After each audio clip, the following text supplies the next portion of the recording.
ምንም በሌለበት ጀምረህ ትጨርሳለህ። እግዚአብሔር ባጀት ይሆንልሃል። እግዚአብሔር ጓደኛ ይሆንልሃል። እግዚአብሔር ቤተሰብ ይሆንልሃል። እግዚአብሔር ሀብት ይሆንልሃል። እግዚአብሔር መንገድ ይሆንልሃል።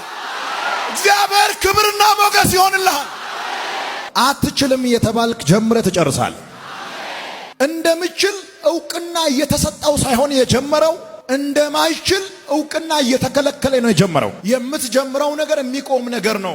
ጊዜ ባታጠፋ፣ የያዝከውን ያህል ገንዘብ ባታባክን፣ የምትሰራውን ስራ ብትሰራ ይሻልሃል። መንገድ ላይ በሚቆም ነገር ጊዜህን አታባክን እየተባለ ነው የጀመረው። እንደማይቆም እርግጠኛ ነበር ሁል ጊዜ።